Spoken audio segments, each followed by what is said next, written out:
অনেকে জিজ্ঞেস করে না, এই তুই পরে দেখি তুই পড়ালেখা করছ না কেন? বড় ভাই আমি পড়ালেখা করি না, তাতে কি হয়েছে? আমার এক বড় ভাই আছে, সে পড়ালেখা একজনকে ধরে নিয়ে আসলো। তো এখন তারা কর্নেল অলি সাহেবকে যে তুমি কি মুক্তিযুদ্ধ করছো, পরে দেখা গেলো সে বলে না না আমি মুক্তিযুদ্ধ করি না, যে আমার বড় ভাই আছে মুক্তিযুদ্ধ করছে। তো এরকম একটা মানে পোস্টার বয় থাকে না, এরকম যে পোস্টার মুক্তিযোদ্ধা হয় এটা আমাদের জানা ছিল না।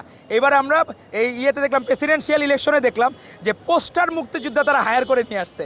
আগেকার পোস্টার বয় শুনতাম, পোস্টার গার্ল শুনতাম, অ্যান্ড পোস্টার মুক্তিযোদ্ধা এরকম আবিষ্কারক।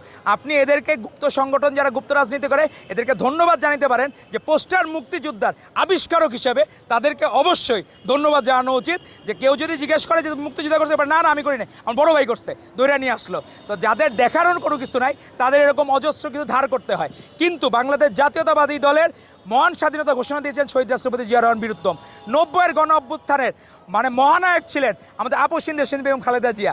আর আজকে 24-এর গণ অভ্যুত্থানের সবাই নিজে ক্রেডিট নিতে চান না, কিন্তু বাংলাদেশের মানুষ জানে এই আন্দোলনের সবচেয়ে বড় প্রভাবকের ভূমিকায় ছিলেন আমাদের মাননীয় প্রধানমন্ত্রী জনাব তারেক রহমান। তো আমাদের আলাদা করে দেখানোর কিছু নেই। ধন্যবাদ আপনাদেরকে।